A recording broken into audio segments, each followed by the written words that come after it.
Hello and welcome to the show. I'm Eric Murphy. I'm V LaBianca. This is Skeptic Generation. And we need to talk. Hey V, how's it going? Going good, how are you? I'm doing really well. I'm excited. There are a couple of things that happened this week that just really, I want to share. Sounds good. So, first off, we did Versus, which is your baby.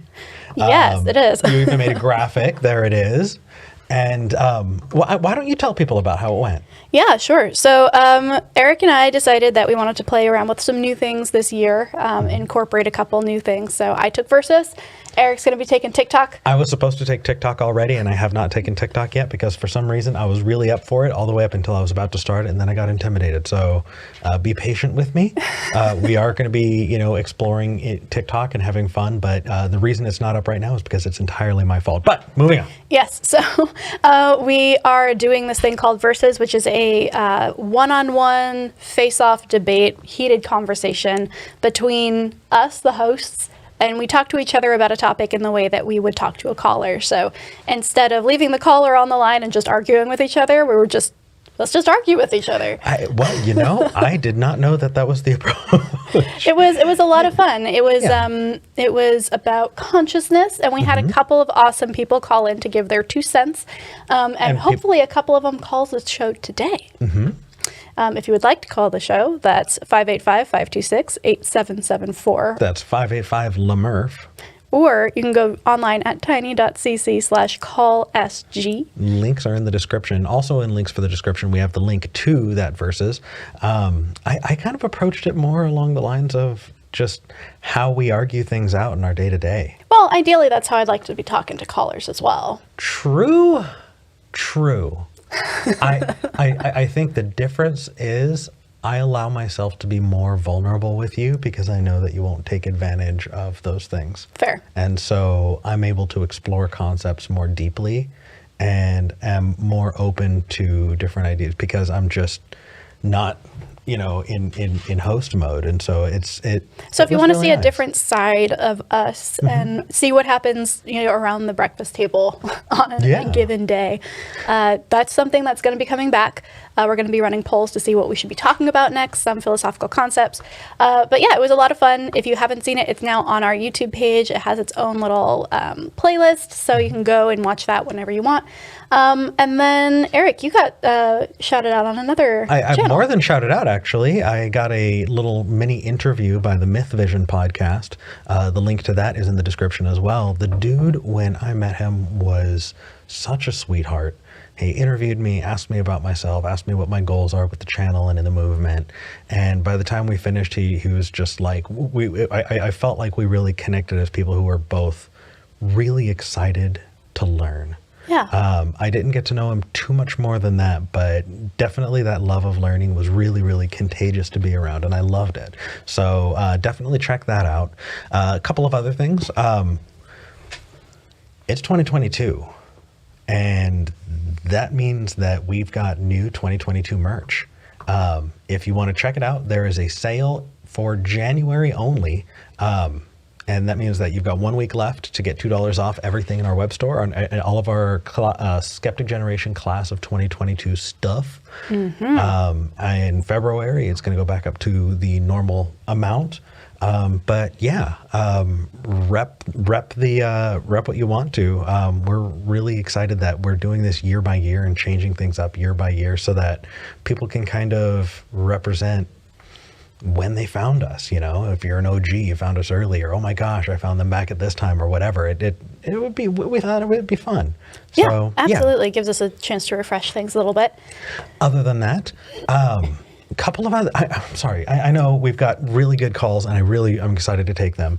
But there are a couple of other things. One of them is I finally figured out how to run a safety copy, and that means that I am able to get a clearer version of the audio for this. The audio last week was so crispy and delicious. Yeah. So not for the live show, but for the recording that we do after. So after we do the show, when I'm editing and doing the clipping, and V's doing all of the descriptions, metadata, and all of that, I was able to use a better, cleaner version of the audio. And so I think that the podcast last week was the best cleanest version of our podcast that we've ever done. Yeah. And on top of that, we've made some adjustments since last week. And so I'm hoping that this next podcast is going to go on from there. If you didn't know, this show is a podcast. There are a lot of people who listen to this on Monday morning on their way to work or whatever. And if you don't have the time, check us out as a podcast. We're available on all of the podcast outlets that you can find. And we've been doing some major growth. We found out that we were in the top 5% of podcasts, period. And then we were number 31 in religious podcasts under the religion category in the United States. And that's all religion. That's not just like atheist content. That's like Joel Osteen and... That's amazing. Yeah. Hey, so... What? Somewhere along the way, there's a very steep drop off, but we're really appreciative of it. So there is that. If you want to get ad-free versions of the podcast and of this live show, there are tons of benefits on patreon.com/skepticgeneration. That's patreon.com/skepticgeneration. The show is brought to you by you, and it's your support that enables us to keep doing that. So if you are awesome, thank you. We hope you're enjoying the perks. If you would like to, please do. Also, this year, we can go back to that video for just a second. This year, our big goals are to fundraise to get a live producer and get a production computer. There are a lot of things that are very, very resource heavy that I want to introduce to our content. Things that I'm really not ready to share yet because I want us to have it in the bag before releasing all of that. But that is what we were doing. So when we did Versus, we are actually putting all of the money that comes in through that comes in from that video. We're putting all of that towards that 2022 goal. Yep. And if you are just excited and don't want to wait, I was able to put some of the gear that we're raising money for on our Amazon wish list. You can pop that up for just a second again. tiny.cc/SG wish list. That's about it. V, is there anything else before we move on to calls? I think that we're good. I really would like to talk to some of these people. Me too. I really want to talk to Isaac, especially considering that we had this consciousness discussion on Wednesday. Isaac is calling in well, it says in the notes that they're calling in about the complexity of consciousness and its evolution. And Isaac is labeled as theist, as a believer. And so I'm interested in what Isaac has to bring to the table. Absolutely. Isaac, in Michigan, you are live with Eric and V.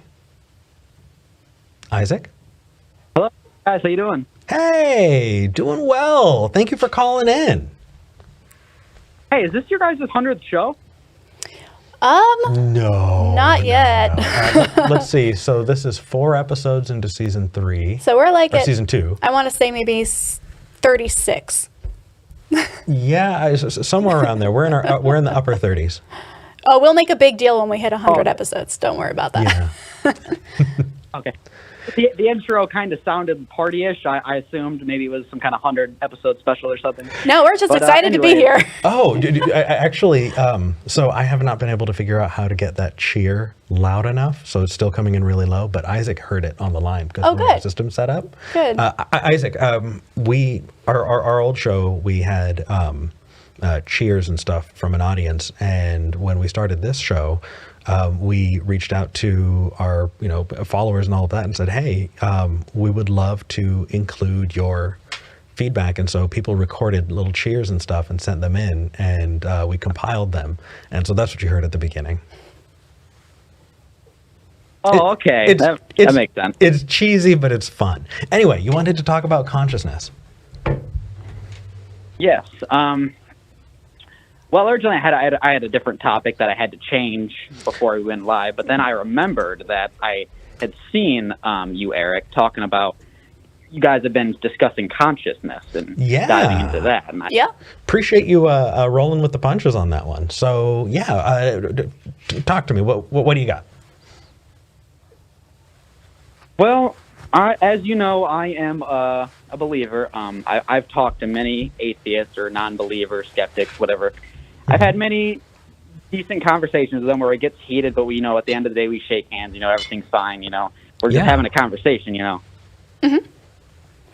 But how I view consciousness, I believe I just say it blatantly. I believe consciousness is absolutely supernatural and relies on supernatural, a lot of premises.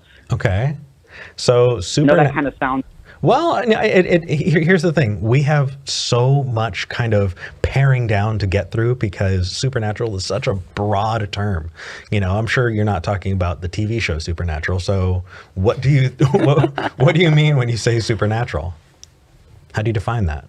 Beyond the realms of science. Beyond the realms of science. Interesting. Or not natural. I guess non-natural is a better word. Obviously, what we can observe is natural, and non-natural is supernatural. A lot of people say that you can't assert that everything that is not natural is supernatural. You got to have evidence. But okay, so I believe just... Well, I hate to be pedantic. I just I want to make sure we're a little more clear on this. So you're saying not natural, which, okay. My grandmother reads the backs of ingredients packets all of the time. And anytime it comes to some long word for a chemical, she goes, that's not natural.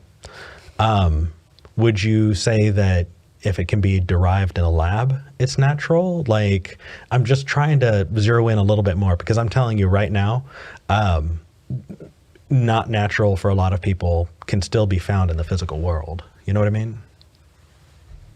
Yeah. I guess supernatural. Like, well, obviously, we're defining supernatural. So, yes, like the not natural, of the natural. Okay, so you would say that maltodextrin and yellow dye number 5, those are still natural because they're just found in the physical world? Well, I guess it depends on how they were reverted into the physical world, I guess. Where they came from, where they originated from. Did they originate from a natural source or a non-natural source? Well, that's kind of where I'm getting is I don't know of anything that originates from non-natural sources. All right, how would one determine if something originated from a non-natural source? Yeah.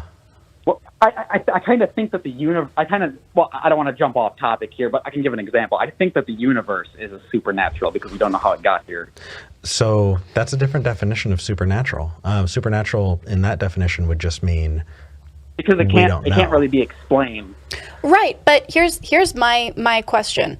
There are things that couldn't have been explained by current science 100 years ago that we've since discovered are natural. Were they supernatural at the time and then became natural once we could explain them? I guess in some ways, but I feel like the origins of the universe is so much more complex than that. Well, complexity can come, after, but we're kind of just trying to minimize the weird variables so that we can zero in on it. Right, because right now I think we might agree on some level that there are things that nature or our science and the study of nature can't explain. And I think we would group things like the beginning of the universe or exactly what consciousness is and where it comes from and how it influences us as things that are not scientific law. Like, we don't know enough to be able to say that and pinpoint X scientific thing is the reason. So there is room for more growth and understanding. But I don't know that that necessarily equates to supernatural because that feels like you're saying there is no natural explanation as opposed to we don't know what the natural explanation might be yet. Can I tweak that definition just a tiny bit? In a moment, I do want to hear Isaac's response to that because that's going to be where I get that sticky point. That is a very sticky point, but I feel like we're mixing up our versions of natural. I feel like there's non-natural, and then there's supernatural. Then there's the natural. We can observe how it happened, and then the natural we have to rely on saying like, oh yeah, science did this, and then that yada yada yada, a bunch of stuff on a book and stuff, stuff like that. We kind of just have to tell ourselves stuff. I just kind of feel like we are just telling ourselves stuff. I honestly, that's how. everything around us is kind of part of a narrative that we're telling ourselves, and we're doing our best to understand the world around us the best we can. That is science. Just really quickly, if I don't say the thing, it's going to bug me for the rest of the episode. Okay. When you say not explainable by science, could you instead, would saying not yet currently understood by science or not yet currently Well, that was solved? the Yeah, okay. the thrust of that. Okay. There was a point where you said unexplainable, and I was like, but currently. Okay. Well, not yet explained. Or unexplainable Well, yeah, by. not Okay, yet no, I explained. get it. Okay. Okay. No, that's entirely This on isn't me. versus, this is Yeah, that's entirely on me. Sorry. Isaac. You're saying that consciousness is supernatural. We're kind of getting into weird places because we haven't really defined supernatural yet. You said not natural is different from supernatural. Natural is obviously different from supernatural. I could be a butthead and be like, well, does supernatural just mean really, really, really natural? You know? So help me understand supernatural. Well, I don't want to just say ghosts, obviously, but spirits, the other world, I guess, the other dimension where I guess I could sum it up to that, but I feel like that's probably not going to be a good answer. But well, I guess spirit, it's otherworldly. Well, otherworldly. Okay. I mean, so I appreciate the honesty, and because of that candor, I want to be just as honest back towards you, right? You are modeling behavior that you want to see in us, and we're returning that. So I appreciate it.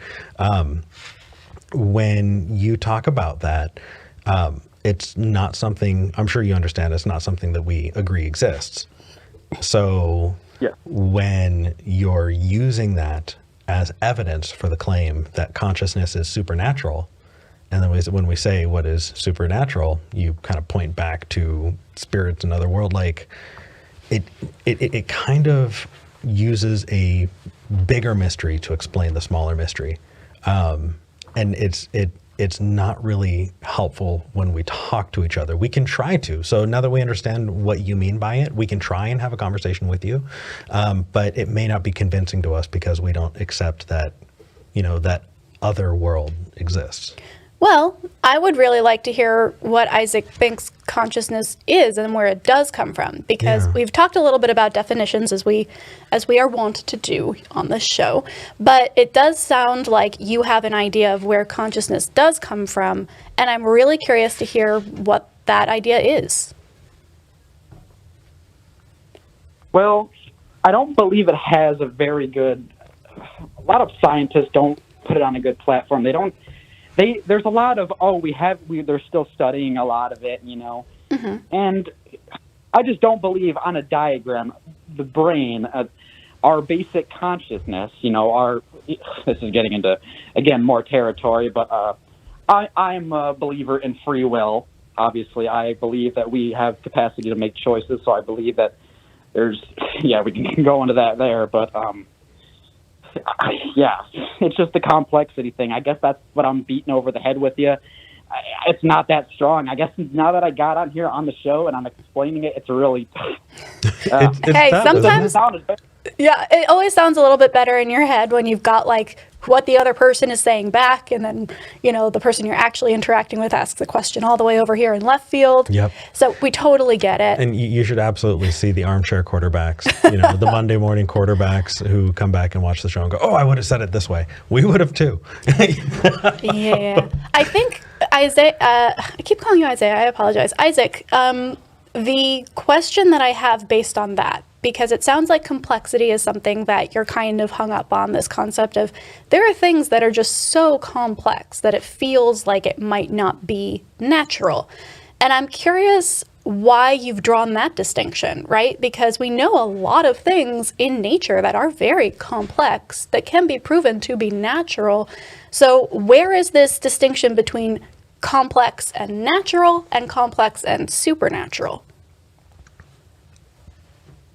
Well, I guess the stuff with the least amount of scientific studies, and I know that obviously scientists don't have the answers to everything, obviously, and I I just make that distinction based on if an answer like satisfies me. Like I don't want to go off topic here, but let's say, for instance, like I'm a believer trying to defend like Noah's flood, when obviously it's proven that Noah's flood did not happen.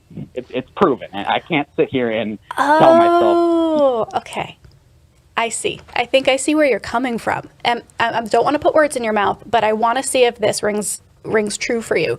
Are you kind of talking about Occam's razor, where the answer should be the most simple version of that answer, and so something that gives you all of this additional baggage in terms of, well, and then this, and then that, and then that, seems to raise a little bit of a red flag, whereas a simpler answer for something makes more sense? Yeah, I guess in that sense.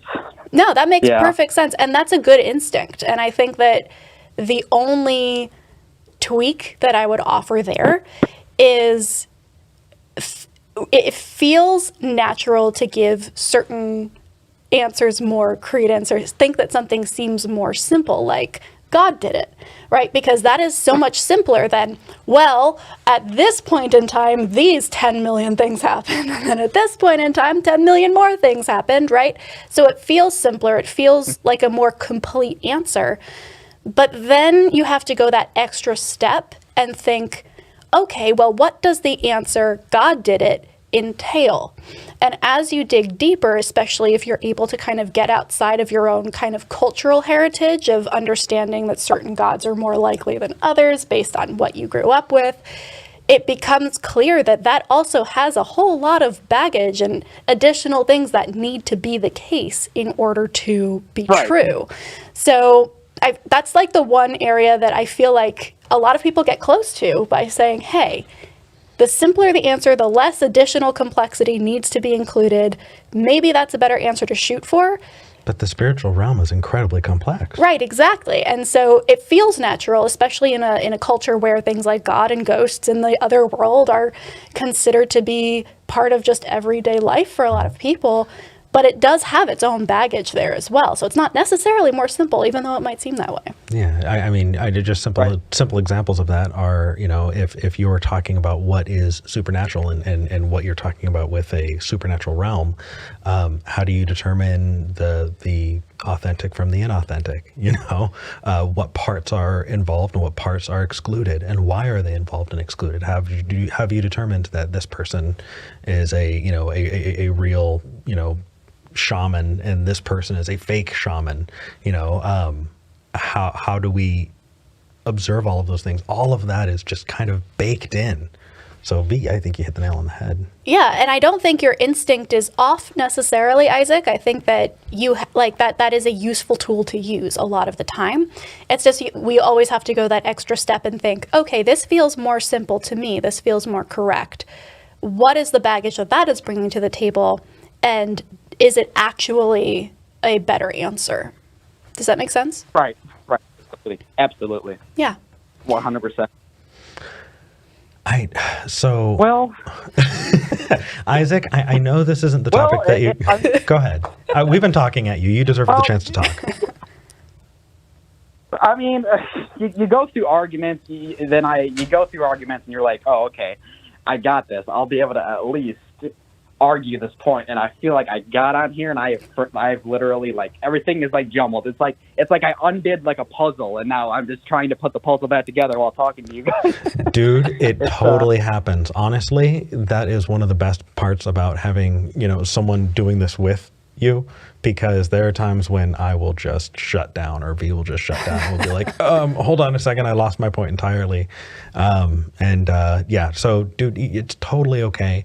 What I'm really hoping though is I'm hoping that kind of going over this conversation gives you new thoughts, gives you something to kind of reflect on, and maybe something to call back about next time, because it sounds like you have a lot, and it sounds like if you got that stuff kind of together, we could have a really cool conversation that I'd be really up for. Absolutely. Awesome. Absolutely. I would definitely consider calling in. Again, you guys are awesome. Oh, cool. Thanks, Isaac. Well, thanks, Isaac. Isaac, thank you again for being up for rolling with the punches. You guys, do you guys want to hear the psych bitch get fucked in the ass? Who? Listen to that shit. Listen to that shit. Oh, fuck. Oh, yeah. Is this a troll? I don't know. Oh, no. Did he drop or did we drop him? Oh, we dropped him. Oh, I kind of wanted to keep him on just to see how long he can be, like, awkward and weird. What even was that? I don't know. I think it might be the guy who called in before who, like, will have a really cool discussion, you know, or talk about something really meaningful and insightful. The more that it sounded it kind of sounded like the dude, honestly. Yeah. That's very weird. I'm so confused. Okay. I hope that though? whatever is, like, I hope the animal that we heard a second ago is okay, sir. I'm kind of at a loss. We would be happy to take calls that aren't weird at the end. I don't know what that added. Don't be weird at the end. Yeah. Anyway, let's just move on to the next call. Oh, Jesus Christ. Okay. Who do you want to talk to? Let's talk with Adam in North Carolina. All right. Adam is calling in, and let me see. It says, how do believers and non-believers, including people in our own communities who disagree, work together more on the things that we agree on instead of making these people's... there you go. Our enemies. I put something in front by accident. Hi, Adam. You're live with Eric and V. Hi, V and Eric. Sorry, I forgot. I've spoken to you, Eric, before, but not you, V. Good speaking with you both today. Absolutely. Good talking with you, too. What's up? Well, don't worry. This is not a troll call. I know this is not your 100th episode. That set off some red flags, and probably I'm doing the worst thing by even mentioning that person after they've gone off the air. Adam, that is totally okay. Like, what are you going to do? You know what I mean? It's not like it's our fault. Yeah. You know? Well, you guys made the sorry, I'm from New York, so I would say, like, guys. So, no, you're good. I say guys all the time. Okay, cool. Okay, cool. So you both made the best of it. And, so I think when it comes down to it, my question, and I'm not trying to start anything, I really want the best for humanity. I would consider myself a humanist. And I see a lot of times, like, let's just take, I'm going to throw names out there. Let's just take, like, Ocean Keltoy. But this is not meant to be a conversation centered around him. Yeah. Shall we change people? Yeah, let's change it to someone who doesn't exist. Just because Okay. we don't want to. Yeah, no, I'm good with that. Yeah, it kind of changes the focus to interpersonal conflict instead of the topics. So yeah, let's go person X. Person X.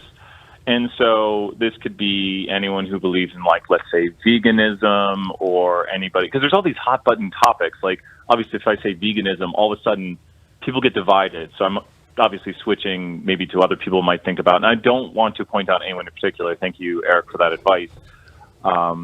Because I think sometimes we want there to be the villain of our story. And that person I mentioned previously is not a villain. I have high respect for them and think they're a great orator. Yeah. And I think we shouldn't have villains of our stories, because the goal is we all work together. And it brings me great sadness when sometimes people think, like, oh, this person we're working against or they're working against us. Meanwhile, we have 95% in common. Like most vegans, I'm going to agree with everything on. Mm-hmm. But then, maybe someone decides to spell fetus backwards and come up with a name based on it, and all of a sudden people demonize them. You don't know that. And I find them to be quite eloquent. I can't even speak. Eloquent. No, but anyway, you're good. That's my problem. Go ahead. Yeah. Oh boy, I have ideas. And I'll go first, and then I know V has a more nuanced view. I like that you just assume that my view here is going to be more nuanced. It usually is. Do you want to go first? Go for it. So I feel like there are two sides to this. On the one end, absolutely, there are people who we agree on with 90% of things, and for some reason we like focusing on that 10%.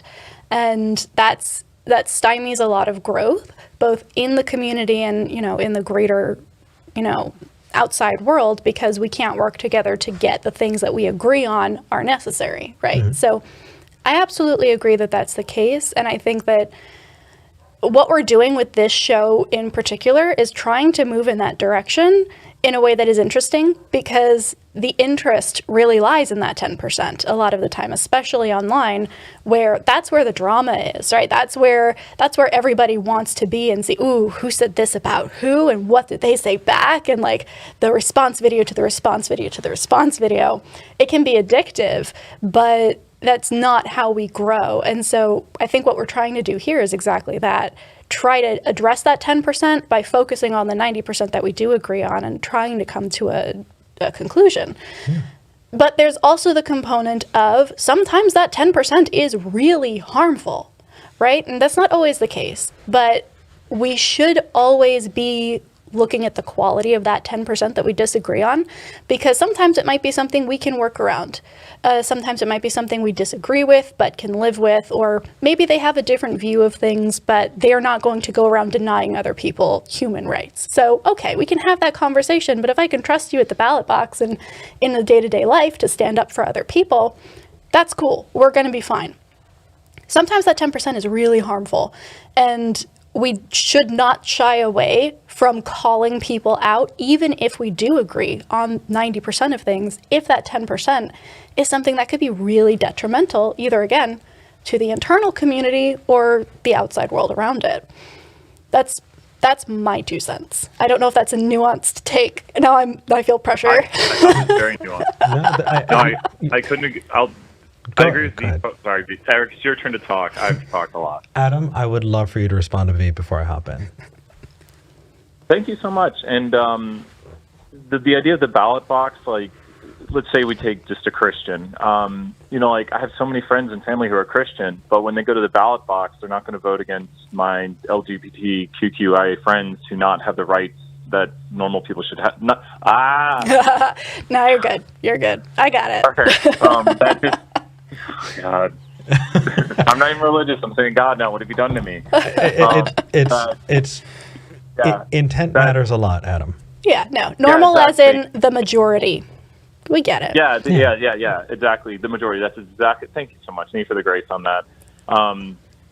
That's exactly it. Like, I don't think they're going to do these despicable things. Mm-hmm. And I'm not going to, at the Thanksgiving dinner table say, God's dead, write it on this sheet of paper. Right. Exactly. No, I appreciate that. Yeah. I think I kind of, actually the point that I wanted to take dovetails well into the end of your point, V. Yeah. And that is, I understand to a degree that 10%. And I think that in my mind, I use the words like cause du jour. So as an example, I've been an activist and an ally in the LGBTQIA plus community before I was ever an atheist, more or less an atheist activist. And when I got involved in atheist activism, I had a friend reach out to me and was just like, hey, we've got this really big event going on. It was going on at the same time as an atheist event. And I was scheduled for this atheist event. And I said, I'm sorry, I've got this atheist event. And they're like, but we need you, and I really, that friend's opinion of me was lowered because I did not value one as high as the other the same way they did. And so, when these different facts about us intersect, you kind of find those things that, okay, you know what, I'm willing to die on this hill and I'm willing to die on this hill, but you can't do it all at once. You're only one person. But some people will go, hey, you know what, this is the most important thing. There are a lot of vegans. And somebody said in the chat, why not vegetarians? Well, the reason we're saying vegans is because it's shorthand for ethical vegans, people who think that murdering animals for food is tantamount to the same kind of murder that we have with humans, right? That, or just that it is as wrong as necessary to not, that it shouldn't exist. And so if somebody really thinks that we are murderers, and they're like, holy crap, this is the most important thing to me, and they're not willing or able to see past that to work with us, that is their cause being the big thing in their life. And while I'm sad that I'm not able to work directly with them, I just hope that when we go to the ballot box that we'll still line up, but the thing is, you can't convince everybody to value all of the things that you value to the same degree that you do. And so when I see people going in these really, really intense directions, I take a step back and go, you know what? That's their cause du jour. You know, that is their thing. That's the hill that they're dying on, and I have to appreciate that they're dying on a hill that I'm not. And hope that, you know, everyone having these discussions is going to be better for it. But I don't necessarily think that it's causing division, because V, you've said it perfectly. That's 10%, and unfortunately that 10% is much louder, and so you see it and you hear it. You know, somebody who says, Eric, I think that you are absolutely an immoral POS for eating meat, is more likely to message us and call in to tell us that than all of our friends who are vegans going, I mean, we disagree with you, but like, we're still friends. You know what I mean? They're not calling in at the same, with that same passion. And so it seems weighted the wrong way. But if anything, I would love to just take that as a bit of understanding and use what V said to reinforce that whole idea that for the most part, we are allies.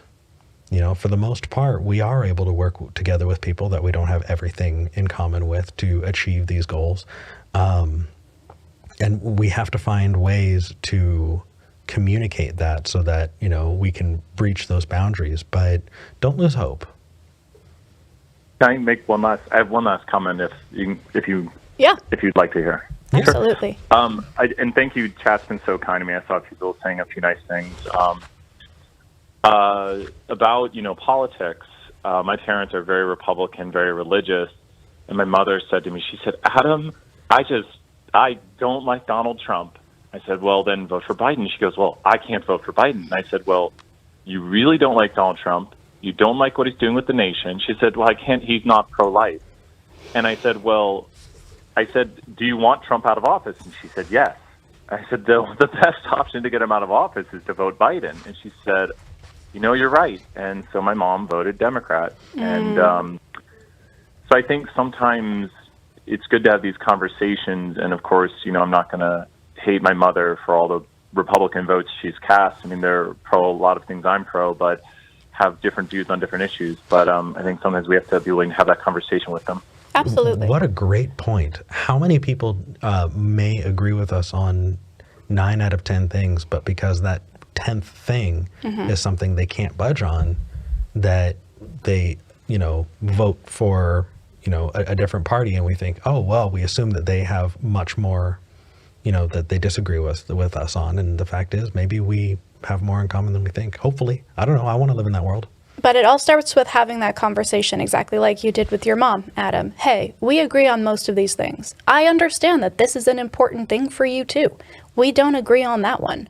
But if we can reason out the pros and cons here and what would make the most good, can we agree on the next step? And if we can't, that's okay, because that's something that we're just going to fundamentally disagree on, and maybe we'll agree to not talk about that anymore if that's the non-issue that is going to weight your other opinions. But most of the time, if talking to somebody who feels safe with you and who you can have a rational conversation with, if there is a way to get to that middle ground and to actually work together, it will happen. So, thank you, V. Thank you, Eric. Absolutely. Thank you, Adam. This was fun. Yeah. Take care. Bye. That was nice. Yeah. I think I'm just going to be a little closer on the hang up, just in case there's a troll caller. You know what? Maybe give them a little less time to... I really don't mind as much. I don't know. For some reason, I think if someone wants to make a fool out of themselves, it does not mean that we are fools. It just means that someone opted to be a fool. I mean, I agree. I'm mostly thinking about the people who have not consented to listening to somebody being obnoxious or insulting on the line. But we can pick this up. We can, yeah. So I know that I would love to talk to Sunny in Indiana next. Absolutely. Sunny is calling in, says in the notes, are there scientists in other nations who think there must be a God and assume it must be the majority of God? assume that it must be the majority god of their culture / nation. Sunny, maybe you can give a little more insight to that. What did you mean? Yeah, hi. Hi. Yeah, so it seems like there are a lot of scientists who also have faith. And at least here in America, the majority of those, or all of them that I've encountered, tend to be Christian. And I was wondering if there are other scientists in other nations that have a different majority religion in their culture that say they believe that the universe was created by, the theology of their religion Absolutely. versus, rather than Christianity. I was wondering if you guys know of any scientists from other countries that are like that.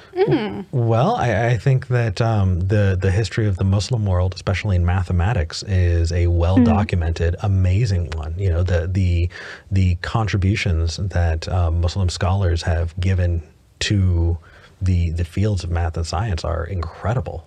I think that there's also something to be said for being of a religion and also being a scientist and even drawing inspiration from your work, from your religion. And there's something else to be said for fundamentalism infecting that. And I think that I don't know how prevalent that is across the board. So, for example, back when the Middle East was exploding with just like new scientific discovery and new literature and philosophy, like the Kalam argument comes from there, and like so much of the philosophy that we reference today actually comes from that period. And that was all inspired, or at least, incorporated into that belief system, right? They weren't all atheists.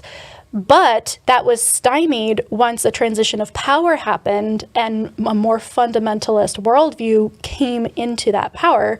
So it does become a situation where it's not necessarily theist scientists versus atheist scientists, but rather scientists who are willing to do science and scientists who allow their worldview or their religion to overtake that drive and influence it.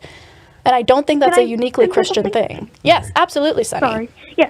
So the reason that my question came up was there was a story on NPR this morning where they had an evolutionary creationist come on, and he was explaining how he went from being an atheist to a Christian.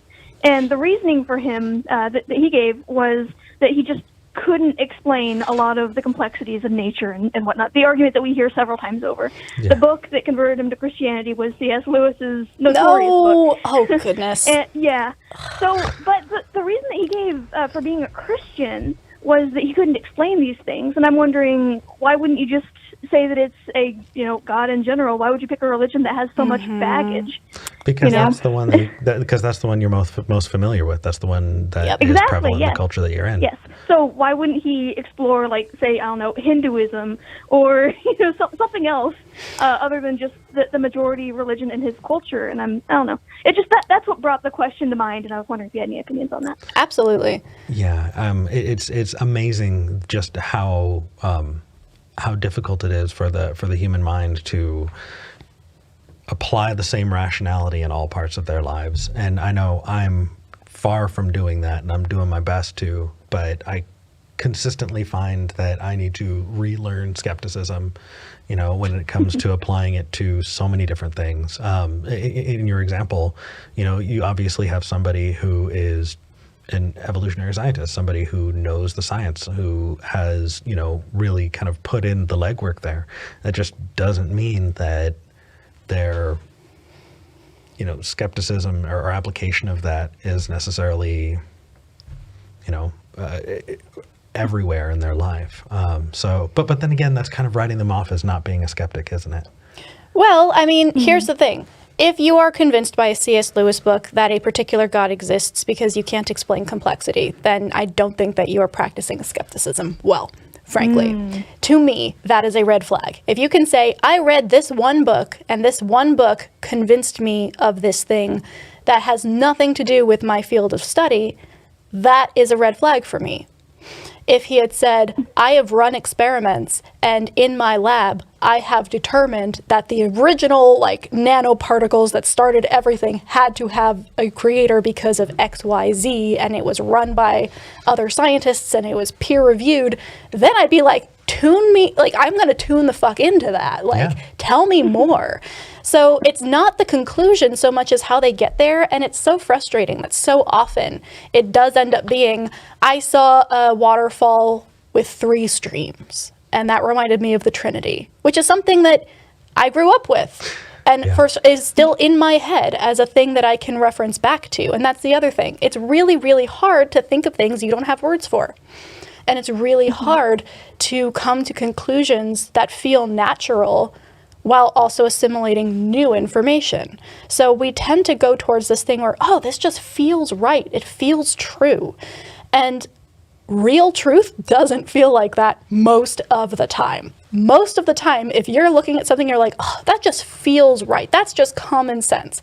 That is a huge red flag, because that probably means that something is being reaffirmed that you already think in some way, shape, or form, either because you've inherited it from your culture, or because you forgot, but you had done, like, you'd watched a video on it the other day and it's still like kind of in the back of your mind or something. So we all fall for it. It's not a science thing specifically. Every single person has those blind spots. It's just frustrating when somebody uses their platform as a scientist and as an educator to say, but C.S. Lewis says that God is real, so Aslan, I guess. Oh, God. Well, at least Aslan's a fuzzy, adorable lion that we can all appreciate. Personally, I'm in the Reaper Cheap camp myself. I kind of checked out toward the end of that series, if I'm going to be honest. It got too weird. Fair. But Sunny, thank you so much for calling in. That's a really interesting, fun topic to play with. Absolutely. Thanks. If the chat could, or if you guys have anybody in mind, I'm really interested in learning about other scientists and other cultures who attribute their cultural god to why things exist. Because I would love to bring that up in an argument with my grandmother in the future. Absolutely. When she says, well, this scientist is a Christian, I'll be like, well, this scientist is fill in the blank. Yeah. If anyone in the chat who wants to contribute to that, please do. Yeah. At Insomnia Doodles in the chat. That's me.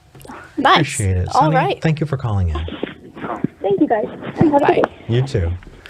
Oh, man. So there were a couple of people in the chat who are talking about something that I actually want to address. Absolutely. Let's go. I'm saying absolutely a lot today. I apologize. I don't know why. That's my go-to now. It's my fault. I think I influenced that in you. But now I say it, you don't. Because I'm trying not to. Okay. I'm going to have to try not to as well. Yeah. We'll get there. Okay. Okay. So you use magic as a descriptor now. So that's me. You're like, it's magical. Oh, anyway. So Sunny brought up that the person in that article was a evolutionary creationist. And the chat kind of blew up. They were just like, how the heck does that work? I know of 2 different explanations that were given to me. I'm not saying that is all of the explanations, but if it helps give some context, I've been told by different people that they absolutely understand evolution and accept that is reality, but they think that the course of evolution has had, influence by their God. And so they wouldn't say that it didn't happen, but that God kind of had his finger on the scales when it comes to things. Right. Another is kind of a hands-off approach. Some people have said that, God created everything in such a way that he knew everything would evolve to what it is. And so because of that, it would still kind of have been a creation, and the evolution is just kind of part of the master plan. Which that gets rid of a whole lot of, it gets rid of some problems, like the obvious ones within young Earth creationism, but it also opens you up to, okay, well, evolution is essentially, it's death. It's horrible. Like the number of species that have died and just like gone extinct because they couldn't survive evolutionarily outweigh the number of things that are alive today. So like, why would you choose that if you were a good God? So there are issues there as well. But yes, there are people who are evolutionary creationists. Yeah, and also not all of them think that a God would necessarily be good. But just ultimately, the reason I bring it up is because people in the chat were wondering, well, how does that even work? That's my understanding, and hopefully that provides a little bit of context. If you are an evolutionary creationist, call in. We would much rather talk to you than give our weird understanding of things. So yeah. All right, who are we talking to next? Okay, so I would like to bring Moldred on, but Moldred has had a series of calls that made no sense. And I know that that's kind of the point of Discordianism, and that you're like repping your religion by being a troll. But also, I would like to get to the bottom of some, like, why you want to talk to us. I don't know if they're being a troll necessarily. Well, the religion is one of troll. Like, he's not a troll by himself, but... No, but well, in the same way that maybe Pastafarianism is. Right, Moldred, right. Let's bring Moldred on the line. Okay. Moldred, you're live with Eric and V. Hey, you guys. Hey. Yeah, I am not a troll, and Discordianism is not a troll. Is not a religion of trolls. It's a religion that embraces the chaos that is the universe. Okay, would you say that Pastafarianism is trollish, or would you put it on the same level as Discordianism? I am not a Pastafarian. I do not follow the Pastafarian religion, and I will not argue. I will not denegate people who do believe in Pastafarianism. I'm not asking you to denigrate. Okay, so I'm not. Moldred, I'm not asking you to denigrate. Go ahead. What I'm asking you is maybe those degrees could be different, but it gives us a starting place. So if you said that you take Discordianism seriously to a degree, and you understand that Pastafarians take it to a similar degree, then I would describe that as less serious, but someone might describe it as more serious, but it would at least put us in the same ballpark. What is the goal of Discordianism? Is there a goal, or is it just kind of you fall into it? It's the goal of Discordianism is to get people to think. About what? Anything. So you think people don't think about anything? And wait, I want to make sure I'm clear on this, because I don't want to call it a troll religion if it's not. Ooh, how about no, it's not. Asexual atheist in the chat says spoof. Maybe we say spoof. Spoof religion. That's fair. Go ahead. I'm sorry. I keep interrupting you. Go ahead. We will make sure you have time to talk, so you don't need to worry about getting everything in. My question for you is, okay, so Discordianism gets people to think. Okay, think about what is the goal of people, like what should people be thinking about, and what will that make happen? What will people thinking about this thing, whatever it is, cause in the world? Like, what is the goal? I'm so confused by this. The goal is to get people to use maybe logic to look over the edges of their reality tunnel. Okay, so... Do you feel like this is helping? Do you feel like using words like, phrases like maybe logic and reality tunnel without explaining them is good communication? Is that going to help people to think? No, because when they ask what's maybe logic and what's a reality tunnel, I explain it to them. Okay, what's a reality tunnel? Reality tunnel is the filters that your brain uses because of the experiences that you've experienced, the things that have happened to you and the things you are willing to accept. I mean, there are billions of things going on around you every nanosecond of every day. Your mind can't handle all of that, so it puts up filters. Mm-hmm. Those filters you build from life experiences. Okay. Everything. Well, to quote the Scientologists, everything that happens to you, you look for an earlier similar. In other words, did something like this happen before, and how did I react to that? Right. So basically, reality tunnel is what your mind builds to filter the universe, filter your perception of the universe. Okay. I feel like we're kind of getting into a direction that is can I bring this back a little bit, or do you want to continue on the reality tunnel angle? Because the only reason I bring up the reality tunnel, and thank you for that explanation. That is a good explanation. I have additional questions, but I don't want to leave Eric, where he is. The reason I wanted to get specific right away is because I feel like every time we talk with Moldred, we get a lot of these words kind of entered into the conversation, and we don't stop and say, what do these mean? What is the purpose of using words in this way? So totally. once we, I like that you had a response to that. I like the response itself. I don't think I see the value of using the term reality tunnel when we can use things like, how the brain works, type 1 thinking, or blind spots, or tunnel vision, these things that we all understand and can agree on right away to further the conversation. Because we tend to get lost in this, well, what is that? Well, why do you call it that and not this other thing? And then we don't actually get to the conversation that it sounds like you want to have, which is, how do we get past our own instincts to categorize things and put things in boxes and not pay attention to things or jump to conclusions based on past experience in order to perceive a better, more objective, real world? But I digress. Eric, where did you want to go with this? I want to give Moldred the chance to respond to you, and then I kind of want to take it into a different direction. Moldred, did you want to respond to V before I kind of jump in? I'm just using the terms that I learned from mostly from the authors of the Principia Discordia, right, and Robert Anton Wilson, and basically that is the philosophy that my mind is capable of accepting. Okay. Did you want to know what maybe logic is? Well, so we have a call with you already on that. I kind of want to take this into a little bit of a different direction. Let's go on then. Okay, so where I want to go with this is, have you ever read A Modest Proposal by Jonathan Swift? Yes. Okay.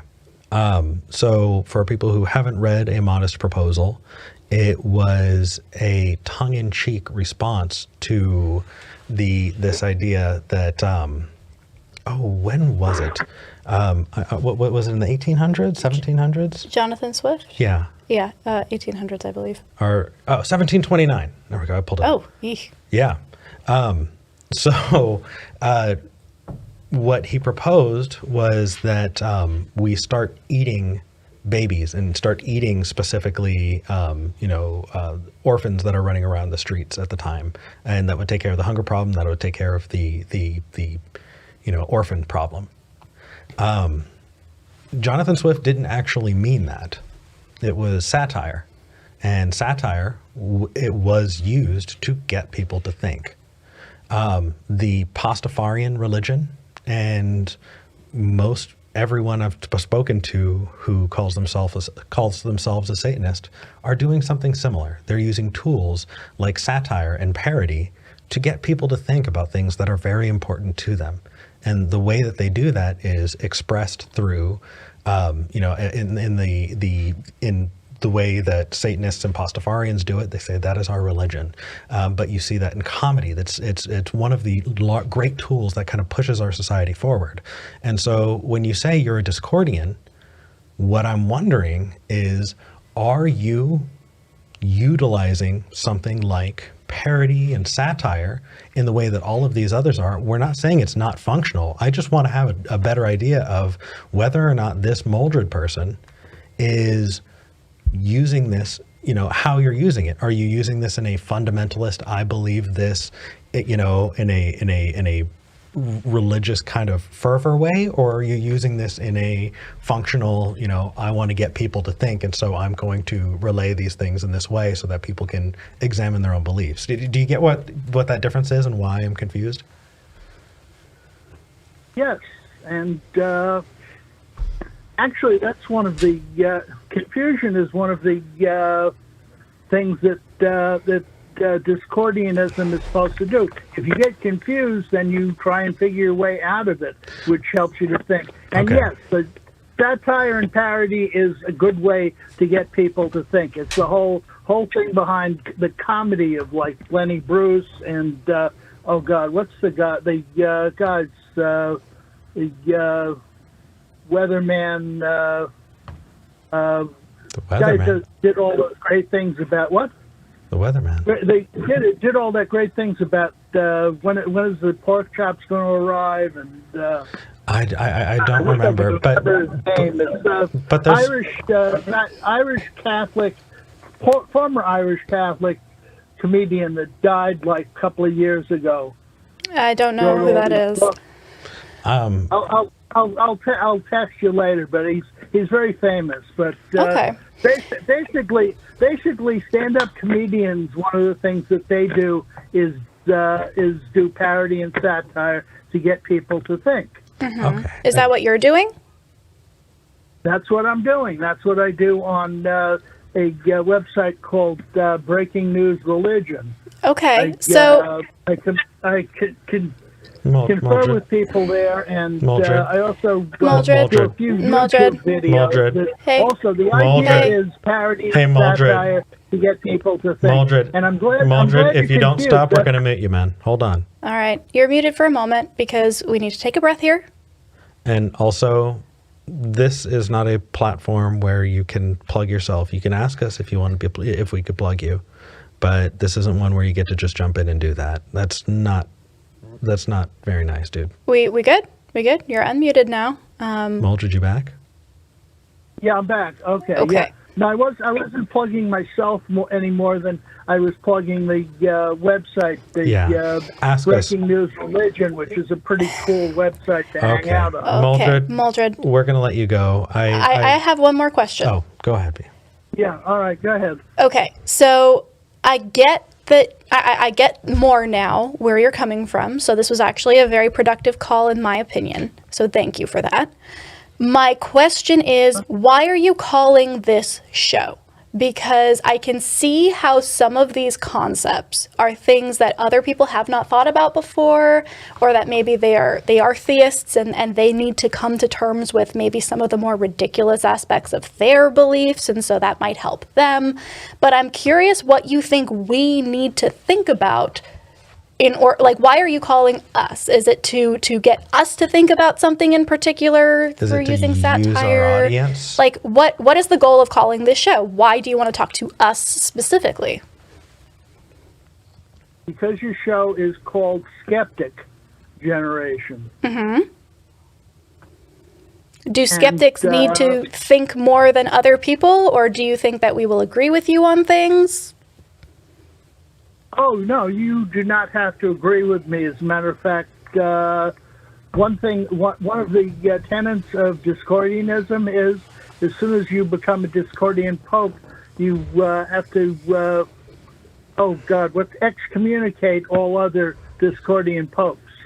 So basically, Discordianism is, sort of like what Gotcha. is a tribe to Buddha, who on his at the time of his death supposedly Moldred. said, Okay.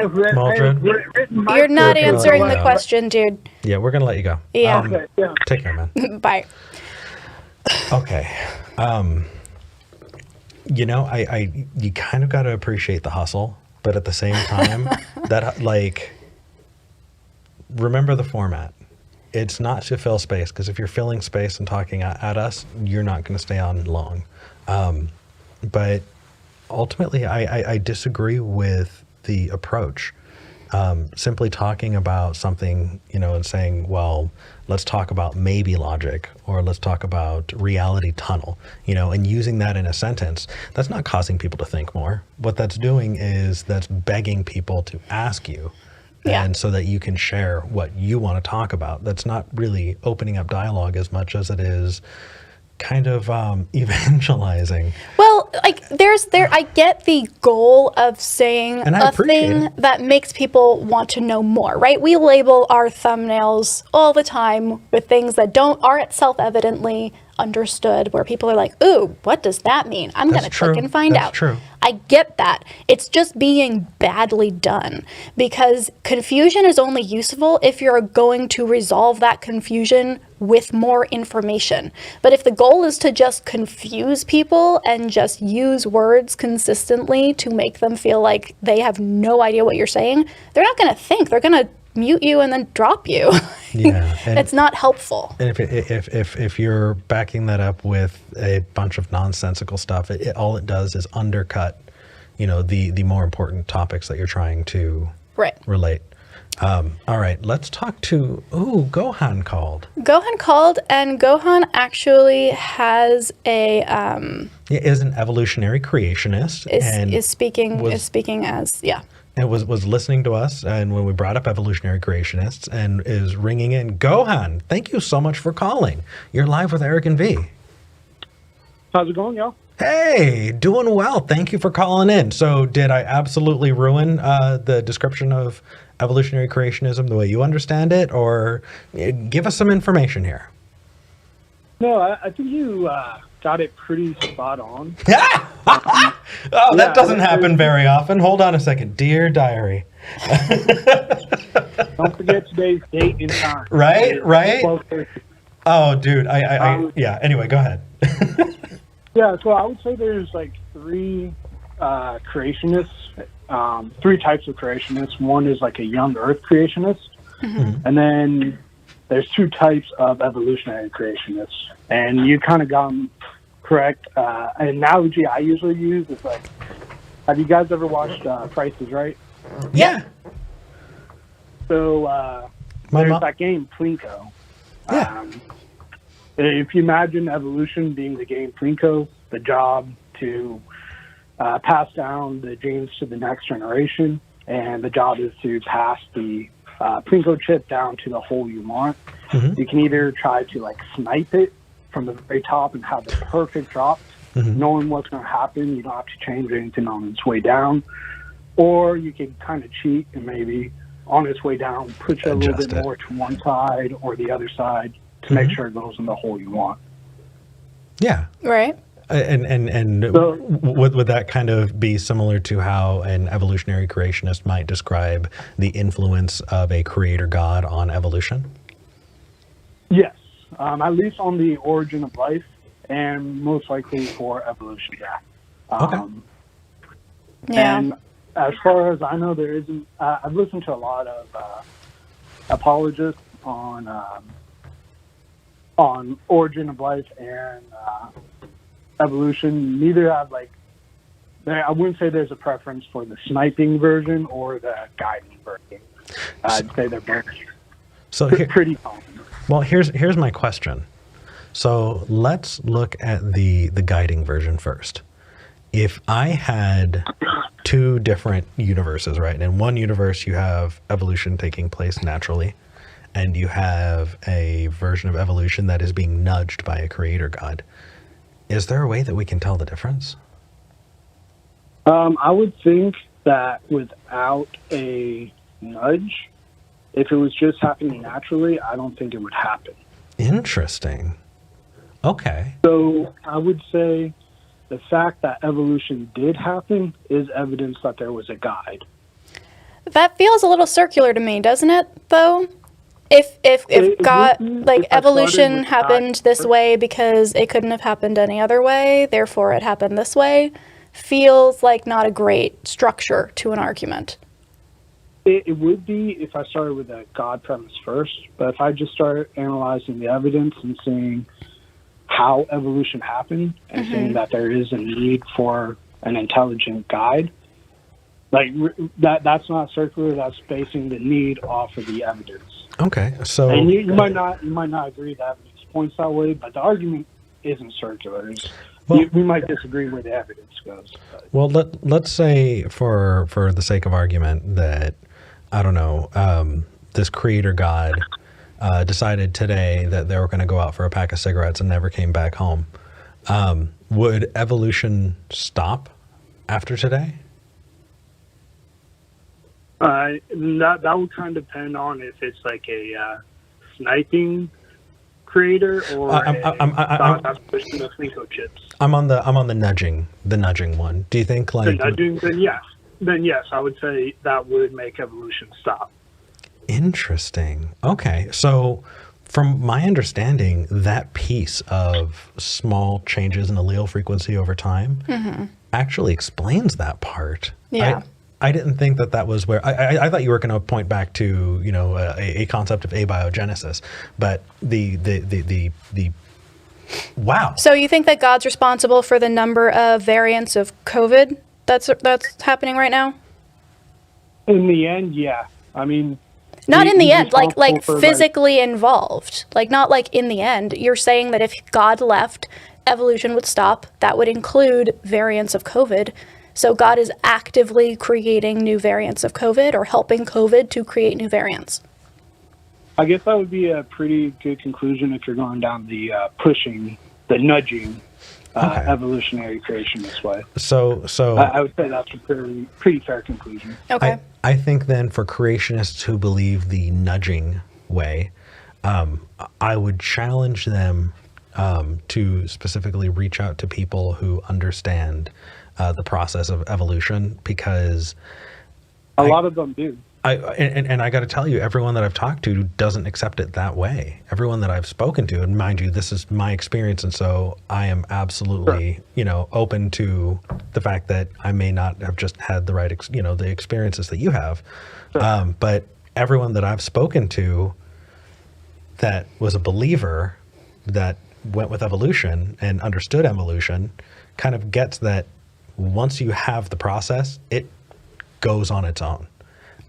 And they have always pointed back to the abiogenesis piece. And so I think that that's the same as the sniper piece. So could we take a second and talk about that other one? So you're talking about sniping. So that's the more I'm going down as well. Okay, so is that the idea that a God kind of created the first life form, which would be abiogenesis, not evolution, and then once you have that abiogenesis, that spark of life, then the process of evolution would be that Plinko chip running its own way down, that you don't need a God kind of hands-on the entire way, but that you had to have that kind of start. Is that about right? It's fairly close. I would say the only thing is God not only dropped the Plinko chip, but he set up the Plinko board. So he set up the process of evolution. So there's a lot of death in that process. Yeah. Is that intentional? I would say you'd have to look back to fine tuning. You look back to like the gravitational constant being so exact. If anything was a little different, the universe wouldn't be where it is today, or it wouldn't have existed. Gohan? So I would say there are very few options for God to have created life without death. So God is limited by the realm of physics. He's limited by reason, which is an extension of himself. Physics originates from math, which originates from reason. So you said that God set up the Plinko board. Did God have an option in terms of which game to play in this analogy? Because it sounds like he was going to have to set up a Plinko board one way or the other, and he was limited in how he could set it up. I think he was limited in ways that would work. Like, he could set up however he wanted, but there was only a certain amount of ways he could set it up that would actually work. So you're saying that God, yes, I appreciate the honesty there. My question, though, is now we come to this conclusion where there are things that exist outside of God that limits God. So God no longer is the origin of things, and in fact, might not even be needed. Well, so Gohan, V. Can I respond to that really quick? Yeah, go ahead, and then I would love to kind of move in it. So yeah, go on, please go ahead, respond. So that's like a common attack is if God is limited by something, then there's something outside of God that's more powerful than him. The thing that's limiting him in this situation is the rules of logic and reason, and it's a common like Christian theological stance that logic and reason isn't apart from God, like a part separate from God. It is a part of God. So you're saying that logic and reason, which are concepts. You guys? Hold on, one second. Both of you are asking me to hold on, and I'm trying to say that this is a conversation that I want to have on another call. This is a conversation about fine-tuning that I want to dedicate time to. Gohan, please grant me the gift of calling back with the conversation of fine-tuning, because where you're going, V, I want you to have more time on. And where you're going, Gohan, I want you to have more time on. And the fact that we don't have the time is killing me. Could we pick this up on the next call? I'm sorry about that. My calls are very inconsistent and rare. I will try to call back sooner. What do you think, V? Gohan, does that sound okay? Because I love the fine-tuning argument. I just don't know if we have enough time to give it justice. Okay. Yeah? Yeah. Well, Okay. I have additional questions, but I'd be curious to continue this conversation. So please do call back. Please. Yeah. It probably won't be next week, but I will call back. Yeah. You guys are always pleasant to talk to. Yeah. So are you. Thank you, Gohan. I know. I just, gosh, that's something that I want a bigger clip on. That's something I want more time on. That's something I want both of you to engage more with than we have time for today. Okay. So what's that phrase? Speak of the devil and he's presently at your shoulder. Or she in this case. Or she's presently at your shoulder. That's true.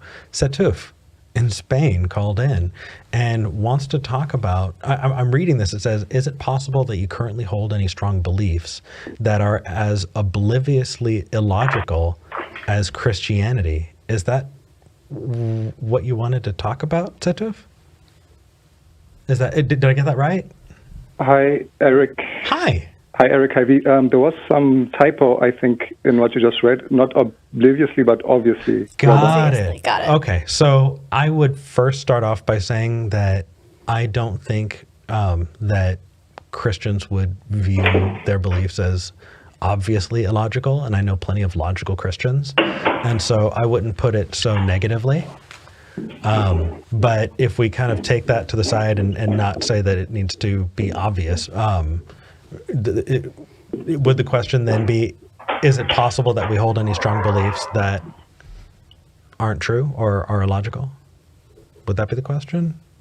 Well, I'm saying obviously illogical according to your own view. Would you say Christianity is obviously illogical? Not necessarily, no. No.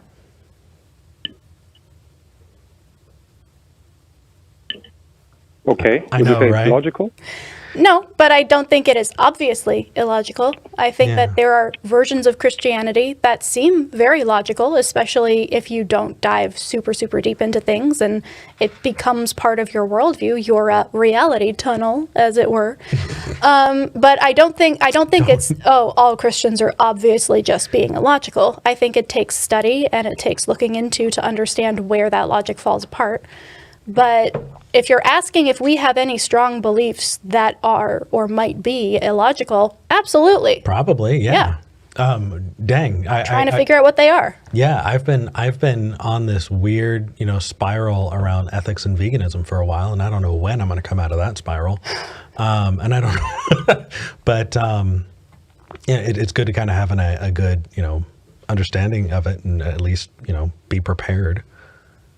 What was there a specific place you wanted to take it, or did you just kind of want to get our opinion on whether or not we were open to it? Kind of both. And yeah, it's funny that you mentioned veganism. I don't know if you've heard of the belief Carnism. Have you heard of it? Yes. I have. My understanding of it is that's what vegans call people who eat meat. But then again, I could be wrong. When I heard it, it made me laugh because it sounded like it was a way to try and be derogatory towards people who eat meat. But maybe I'm wrong. How would you define carnism? So would you define it? Sorry, that's quite funny how you said it now. So would you define carnism as how vegans describe non-vegans? Is that the definition that we are going by? No, well, that's how I've encountered it. That like I could be totally wrong, but in my experience, it was like, oh, those fucking Carnists. I was like, oh God, okay, they have a new name for me. What is the definition? Yeah, enlighten us here. Well, Carnism is just a belief system because I think you'll agree that all our actions are fundamentally dictated by what we believe. And anyway, Carnism is the belief system that makes people eat certain animals but not others. right? Like we will eat pigs, but not cats and dogs. Interesting. And Oh my this gosh. is basically a sub-belief of speciesism. So Yeah. the notion of discriminating others based on how they look. Well, based on what interesting. species they are. Well, yeah. Also how they look, Well, because we fundamentally how don't they eat look, other yeah. carnivores because of the way their faces are. We think they're cute, versus herbivores we tend to not have that connection with. True. But yeah, okay, that is a very helpful definition, Setuf. That is. I don't know if I'd call it a belief system in the same way that I wouldn't call most things belief systems. I would call it a worldview or a perspective. But yeah, that's definitely something that exists for sure. Yeah. Where are we going with this?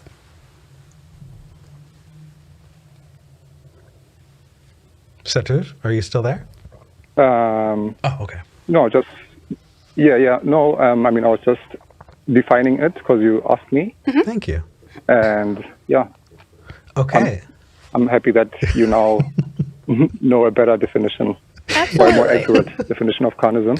Yeah, it's funny. It definitely gives me more information, but it still feels like, I don't know. I don't know anybody who self-identifies as a carnist.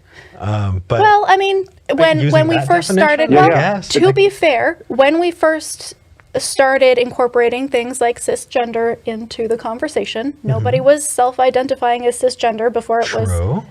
produced as like, hey, there are versions of this thing. You are this version, I am this version. True enough. And I could say that using that definition, I've effectively been a carnist. Yeah.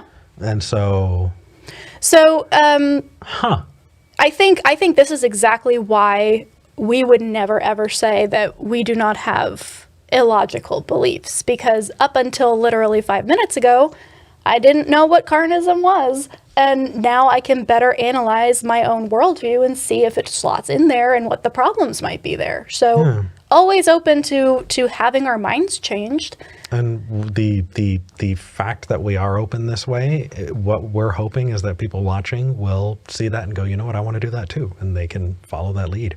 So Setuf, here's the deal. I know that I think it was the last 2 or 3 times you called, you wanted to talk about veganism in particular.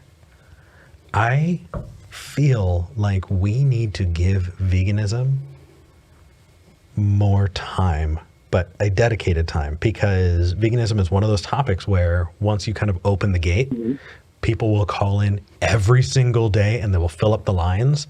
And then this would kind of become Talk Vegan.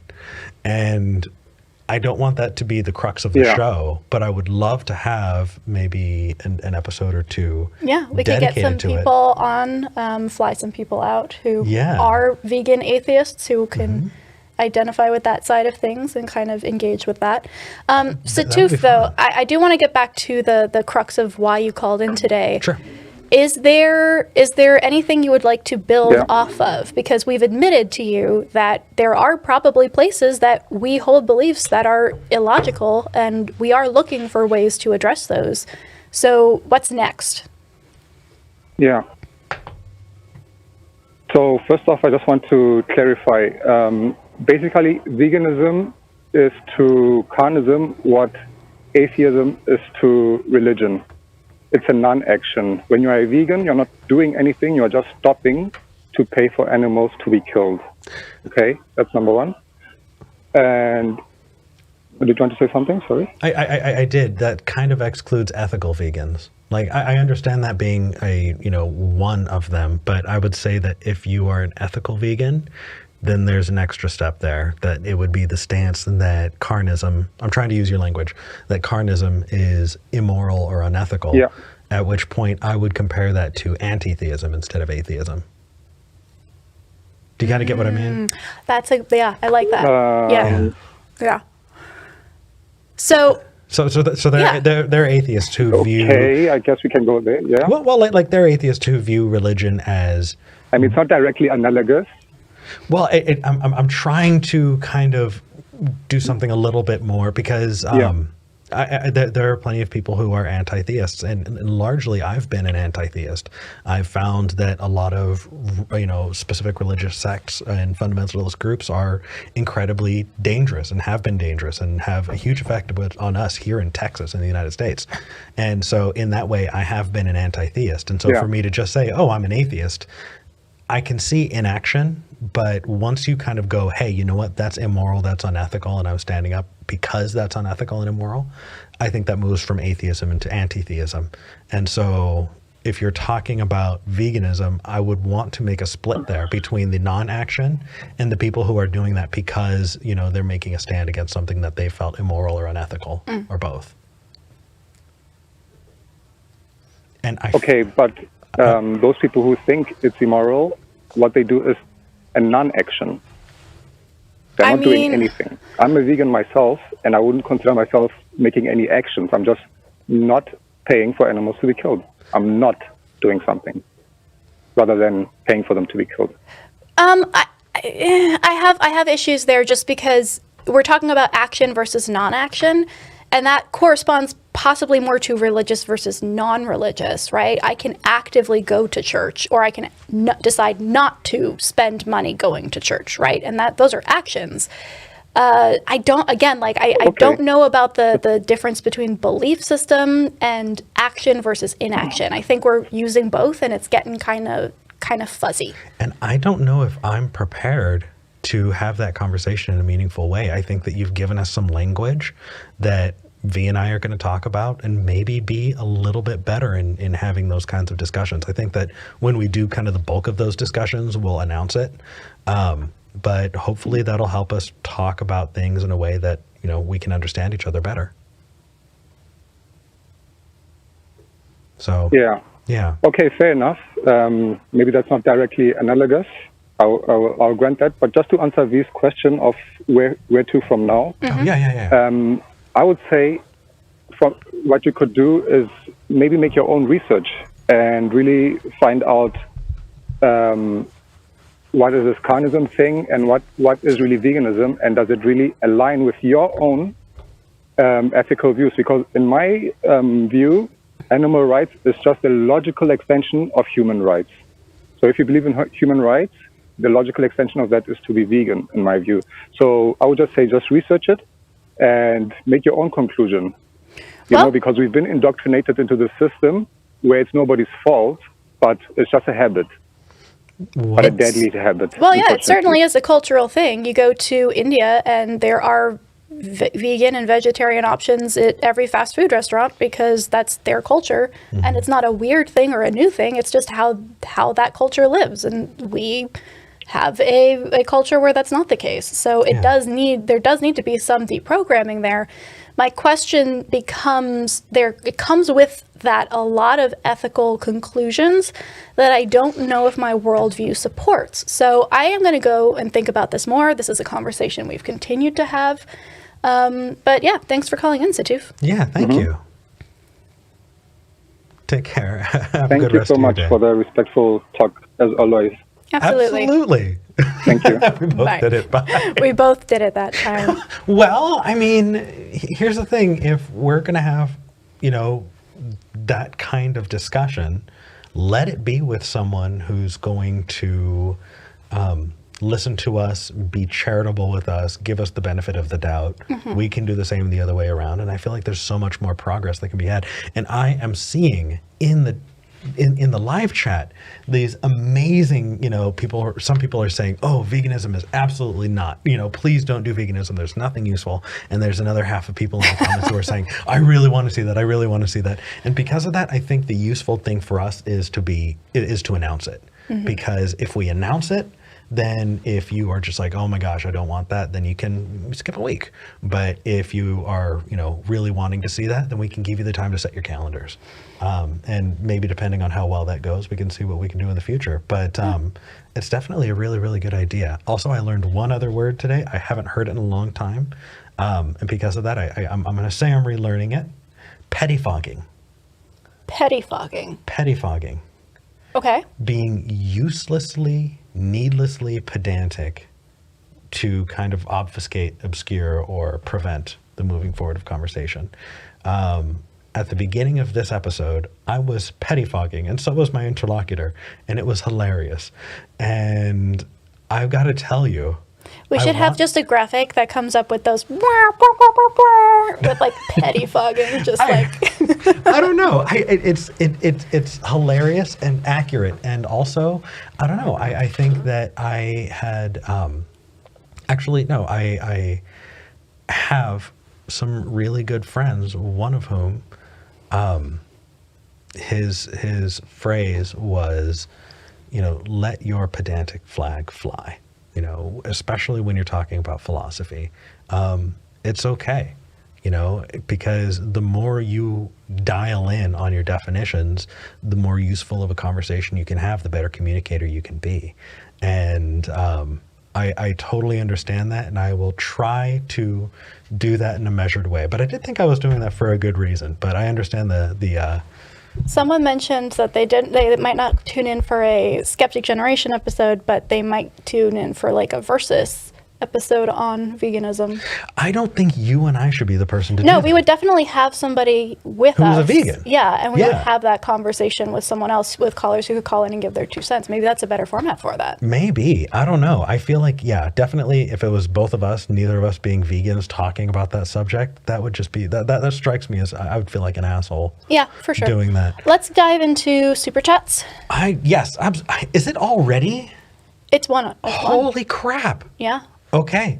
V, you want to start us off? Sure. Chimp3 sent $5 and says, have missed a few weeks. Welcome me back. Welcome back, Chimp3. Welcome back. Ottawa Jones sent 20 Canadian and says, love you people. Keep up the good work. Thank you, Ottawa. Will Scroggins sent $5 and says, living and thriving with terminal brain cancer, but I think I'm finally coming out of my angry atheist phase. Love and laughter is the answer. Well, I'm so glad that you're here. I'm glad that you made it and found us, and I hope that our content is something that you enjoy. Absolutely. There's,